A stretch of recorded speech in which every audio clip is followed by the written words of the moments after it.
Aku selalu percaya tempat makan yang enak itu bukan cuma soal rasa, tapi suasananya, pelayanannya, dan entah kenapa kadang juga ada semacam energi yang bikin kita betah datang lagi dan lagi.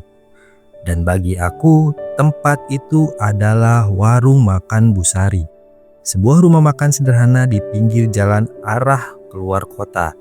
Tidak terlalu besar, tapi selalu ramai. Dari luar, warung itu kelihatan biasa saja. Papan namanya sedikit pudar. Atap sengnya sudah karatan di beberapa sisi. Tapi ada aroma khas dari dapurnya yang selalu bikin perut langsung lapar. Aroma sambal goreng, soto ayam, dan entah bumbu apa yang wanginya sulit dijelaskan. Aku udah jadi pelanggan di situ lebih dari 3 tahun. Setiap pulang kerja, aku selalu mampir. Duduk di meja pojok dekat jendela besar yang sedikit berembun kalau malam. Busari, pemiliknya, orangnya ramah, agak cerewet, tapi justru itu yang bikin suasana warungnya terasa hidup. Dia sering bercanda sama pelanggan, kadang nanya kabar, kadang marah-marah kecil kalau ada anak muda yang makannya nggak habis. Kalau nggak habis, nanti rezekinya juga segitu, katanya waktu itu sambil tertawa. Dan anehnya, aku selalu merasa nyaman di sana.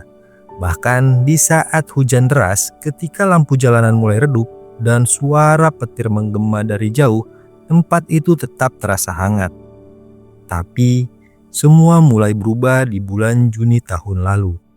Entah kenapa, suasananya mulai terasa beda. Masih ramai seperti biasa, tapi ada sesuatu yang gak bisa aku jelaskan. Mulai dari pelanggan yang wajahnya asing tapi datang berulang kali, sampai cara Busari menatapku yang entah kenapa seperti menyembunyikan sesuatu. Aku pikir mungkin aku cuma terlalu capek, tapi malam itu adalah pertama kalinya aku benar-benar merasa tidak nyaman makan di sana. Aku gak tahu kenapa, tapi waktu itu aku ngerasa seperti sedang diperhatikan. Bukan oleh manusia, tapi sesuatu yang lain. Hari itu hari Selasa, sekitar jam 7 malam. Warung Busari seperti biasa penuh. Tapi malam itu aku sadar ada satu hal aneh yang belum pernah aku perhatikan sebelumnya. Di meja paling ujung yang dekat dinding selalu ada seorang pria duduk sendirian. Setiap kali aku datang, entah itu sore atau malam, dia selalu ada di sana. Bajunya sama, kemeja putih kusam, rambut agak panjang, wajahnya pucat. Dan dia nggak pernah bicara dengan siapapun. Dia cuma makan, pelan, sambil menatap kosong ke arah dapur. Awalnya aku nggak terlalu peduli. Aku pikir mungkin dia cuma pelanggan biasa yang pemalu. Tapi setelah beberapa kali ke sana, aku mulai sadar. Setiap kali aku datang, dia selalu sudah ada di sana. Dan anehnya lagi, aku nggak pernah lihat dia datang. Juga nggak pernah lihat dia pergi. Pernah suatu kali aku sengaja datang lebih awal, jam 5 sore mungkin. Warung masih sepi. Baru ada 1-2 pelanggan. Tapi dia sudah duduk di tempatnya. Makan, pelan, seperti biasanya. Dan waktu aku coba perhatikan, nasi dan lauk di piringnya nggak berkurang sedikit pun. Padahal sendoknya terus bergerak. Aku sempat menoleh ke Busari. Dia yang biasanya cerewet, malam itu terlihat sibuk sekali. Wajahnya tegang, dan yang bikin aku makin gak enak, setiap kali aku melirik ke arah pria itu, Busari seperti langsung tahu, dan matanya seolah memberi isyarat. Jangan lihat. Sampai akhirnya malam itu aku memberanikan diri untuk tanya. Pas aku mau bayar di kasir, aku nyeletuk. Bu, itu yang di pojok pelanggan tetap juga ya? Busari mendadak berhenti menghitung uang. Tangannya gemetar sedikit. Tapi dia cepat menutupinya dengan senyum datar. Oh iya, itu pelanggan lama juga. Udah biasa makan di sini. Tapi aku tahu dia berbohong. Senyumnya nggak seperti biasanya. Dan malam itu sebelum aku pulang, aku lihat pria itu bangun dari kursinya. Langkahnya pelan, tapi anehnya gak ada suara sama sekali. Bahkan lantai yang biasanya berderit, malam itu hening. Aku keluar dari warung, menyalakan motor dan menoleh sekali lagi ke arah jendela. Dan di balik kaca berembun itu, aku masih lihat dia duduk di sana. Padahal tadi jelas-jelas aku lihat dia berdiri dan pergi.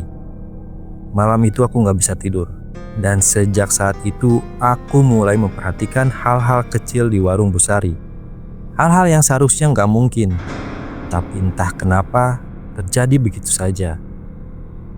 Beberapa hari setelah kejadian itu, aku kembali mampir ke warung Bu Sari. Gak tahu kenapa, meskipun aku sempat ngerasa gak nyaman, tetap aja kaki ini rasanya pengen balik lagi ke sana. Mungkin karena makanannya yang enak, atau mungkin karena sesuatu yang lain.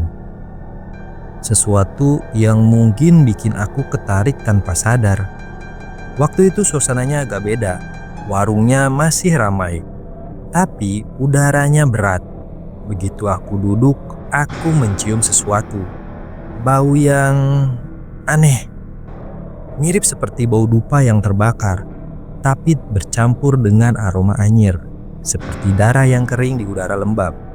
Awalnya aku pikir mungkin ada tikus mati di sekitar dapur. Tapi anehnya, setiap kali aku datang, bau itu selalu ada. Kadang samar, kadang juga kuat. Dan makin hari, makin terasa jelas. Aku sempat nanya ke pelayan baru yang waktu itu sedang mengelap meja di depanku. "Mbak, ini kok kayak ada bau ya? Dari tadi kecium loh." Dia langsung berhenti ngelap meja. Wajahnya pucat. Matanya melirik cepat ke arah dapur. Lalu kembali ke aku. "Jangan bilang-bilang ya mas, soalnya udah dari dulu emang ada baunya. Tapi Bu Sari gak mau disinggung soal itu." Aku sempat bengong. Dari dulu, pikirku. Tapi warung ini kan bersih, gak ada yang aneh selama ini. Baru beberapa minggu terakhir aja aku ngerasa aneh. Bu Sari keluar dari dapur sambil membawa nampan berisi nasi rawon panas. Dia langsung menghampiri meja aku. "Wah, Mas Andra datang lagi. Nih favorit kamu, rawonnya baru matang loh." Aku tersenyum canggung. "Hehehe, iya Bu, tapi ini baunya kok agak beda ya dari biasanya." Senyumnya langsung menurun. Dia diam sesaat, lalu berkata pendek. "Ah, mungkin cuma perasaan mas aja. Kalau lapar, semua bau jadi aneh."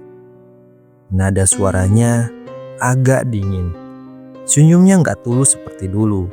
Dan anehnya, pelayan di belakangnya tiba-tiba menunduk. Gak berani lihat kami. Aku makan pelan-pelan, mencoba gak mikirin apa-apa. Tapi setiap kali aku suap, aroma anyir itu malah makin kuat. Seolah-olah datang dari dalam makanan itu sendiri. Dan entah kenapa, di sela-sela aroma rawon, aku mencium bau tanah basah. Aku berhenti makan, lalu menatap piringku. Ku aduk pelan kuah rawon itu, dan di dasar mangkuk, aku lihat sesuatu yang gelap, seperti rambut yang menggumpal. Aku langsung berdiri dan keluar dari warung. Udara luar malam itu rasanya berat, tapi jauh lebih lega dibandingkan di dalam. Dan dari luar aku sempat menoleh. Bu Sari masih berdiri di depan meja kasir, memandangku dari balik kaca. Senyumnya kali ini seperti menyembunyikan sesuatu. Malam itu aku pulang tanpa makan apapun. Dan anehnya, sepanjang jalan bau itu masih mengikuti. Masuk ke hidungku, nempel di bajuku. Bahkan sampai aku tiba di rumah. Setelah malam itu, aku jadi gak tenang. Setiap kali lewat depan warung Bu Sari, rasanya ada sesuatu yang narik aku buat nengok. Kayak ada yang manggil, tapi bukan pakai suara. Akhirnya, karena rasa penasaran itu, aku memutuskan buat mampir lagi. Tapi kali ini aku gak makan. Aku cuma duduk, pesan teh hangat dan pura-pura nunggu seseorang. Aku memperhatikan setiap pelanggan yang datang. Wajah mereka sebagian aku kenal, seperti pelanggan tetap. Tapi di antara mereka ada wajah-wajah asing yang entah kenapa terasa aneh. Ada seorang ibu tua duduk sendirian di pojok kanan. Aku sempat lihat dia juga minggu lalu, dengan baju dan posisi duduk yang sama persis. Lalu seorang anak muda pakai jaket hitam, selalu datang pas jam yang sama, duduk di tempat yang sama. Tapi yang bikin aku merinding, setiap kali aku kedip, mereka seperti sedikit berubah posisi. Kadang menghadap ke arahku, padahal barusan menghadap ke tembok. Aku mencoba menenangkan diri.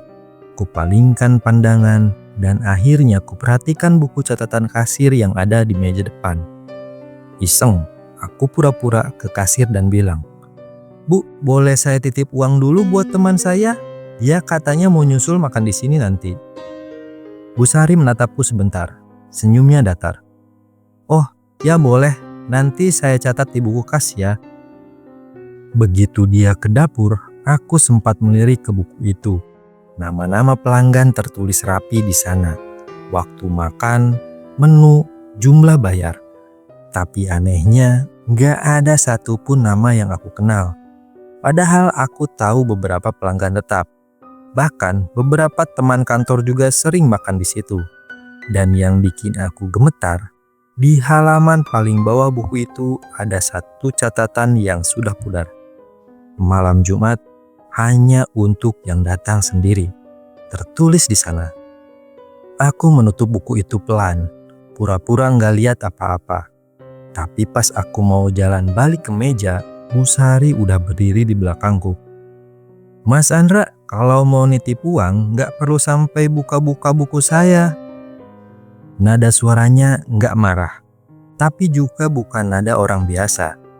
Matanya sayu, tapi pandangannya begitu tajam, kayak orang yang tahu lebih dari seharusnya. Aku cuma bisa minta maaf pelan. Dia tersenyum, lalu bilang kalimat yang bikin bulu kuduku berdiri. "Mas tenang aja, malam ini belum giliran Mas kok." Malam itu aku langsung pergi. Tapi entah kenapa waktu aku lihat dari spion motor, aku ngeliat warung itu masih ramai. Padahal semua lampunya sudah dimatikan.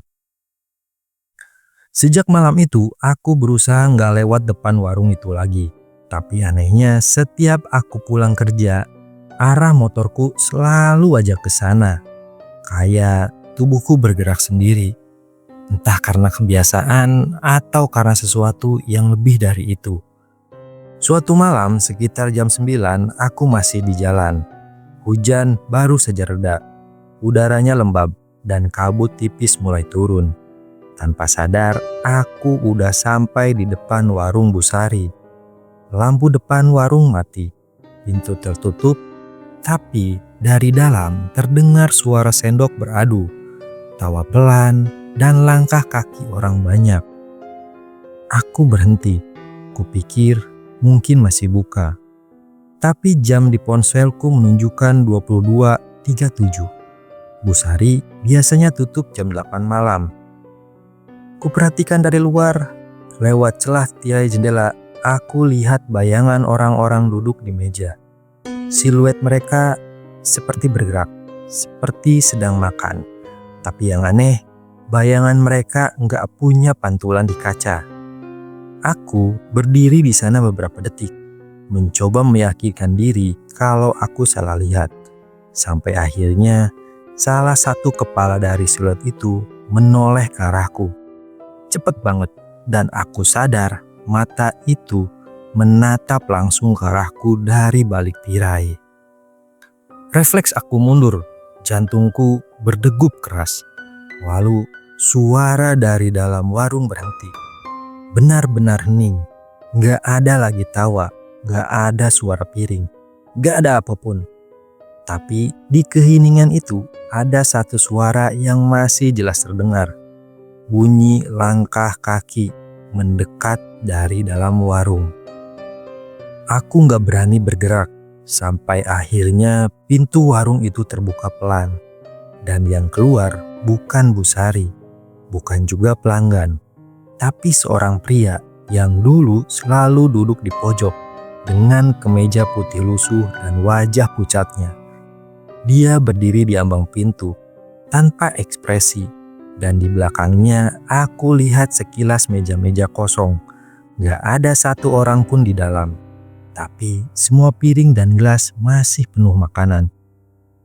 Pria itu menatapku lama, lalu tanpa suara bibirnya bergerak. Aku gak bisa dengar apa yang dia ucapkan, tapi entah kenapa aku tahu artinya. Masih lapar. Aku langsung balik badan dan naik ke motor. Begitu aku gas, aku sempat melirik spion.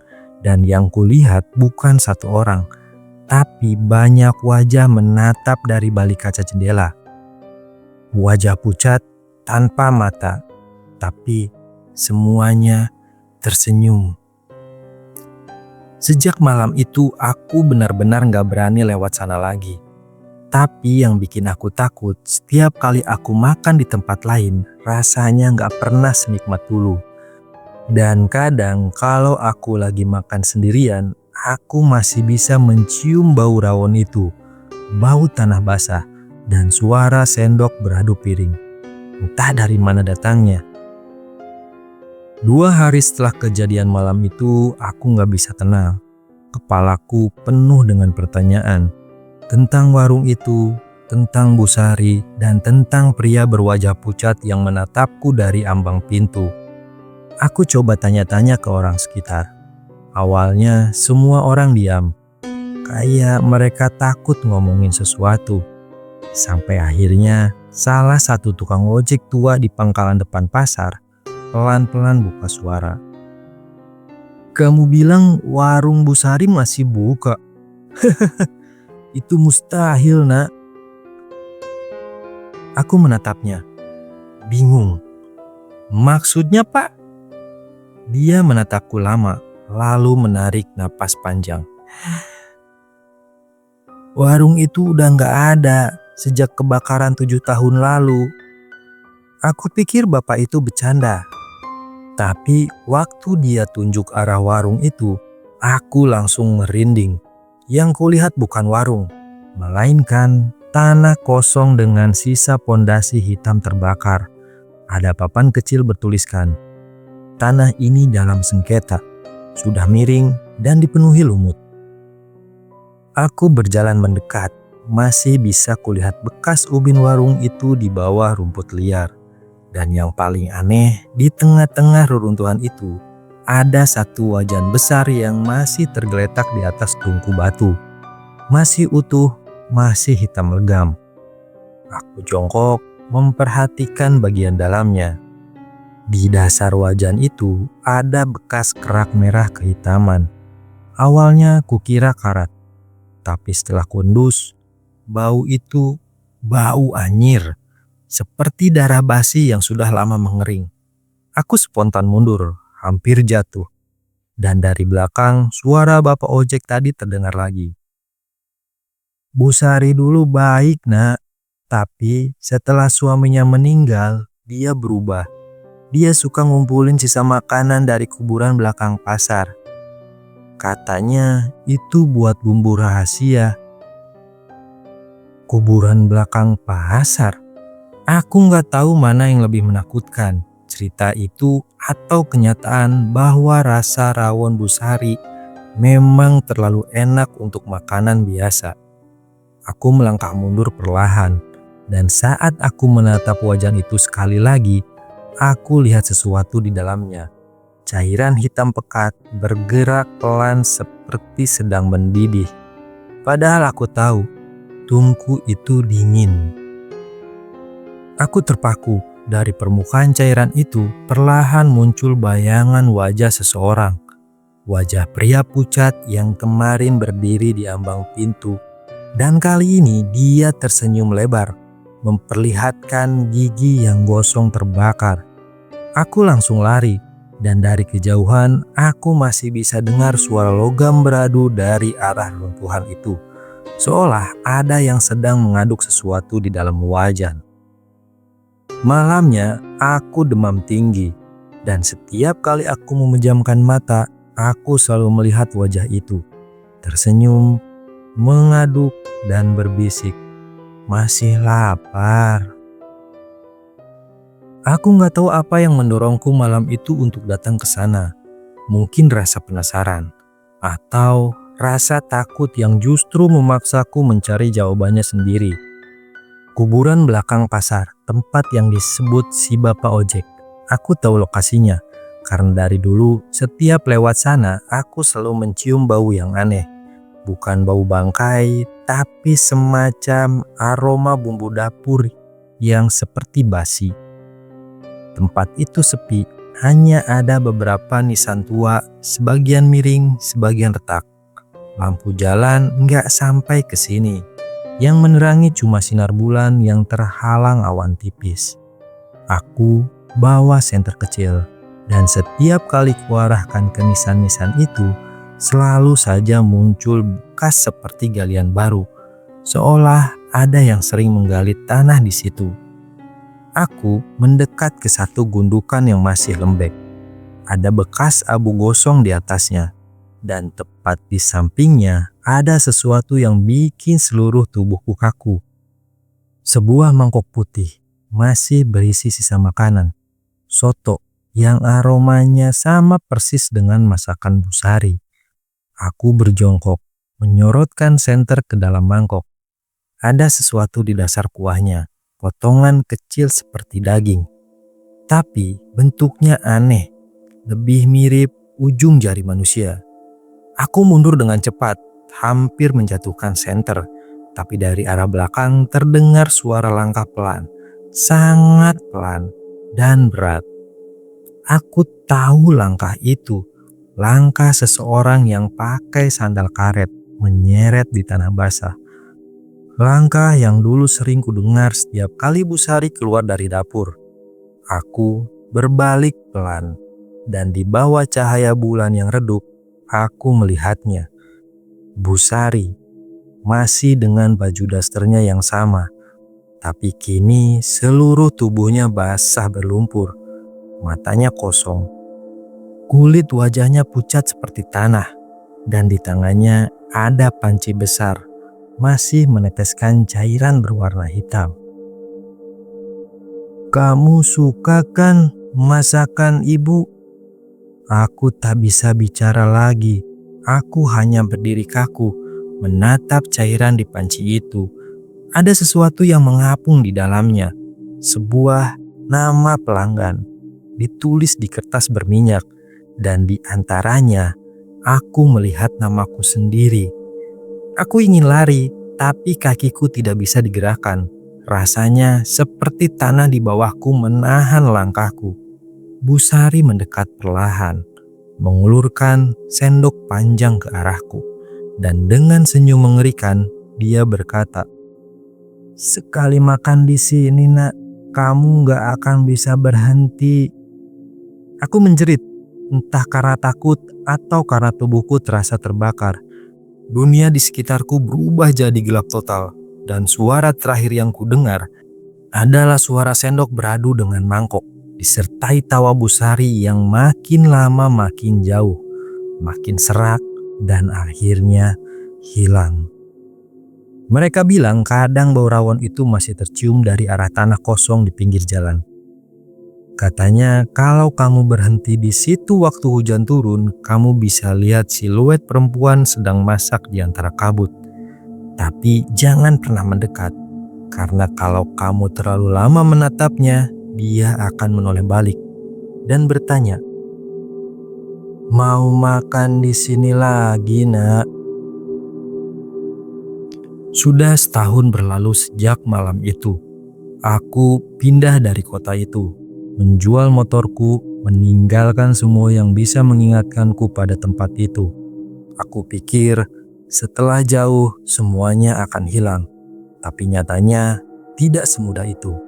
Setiap kali hujan turun, selalu ada aroma yang muncul tiba-tiba. Aroma khas masakan Busari. Campuran serai, bawang goreng, dan sesuatu yang anyir. Aroma yang tidak seharusnya muncul di rumahku.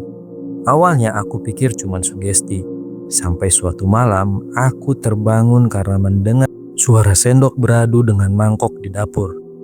Aku diam, tidak berani bergerak. Ku ambil senter di meja, langkahku pelan menuju dapur.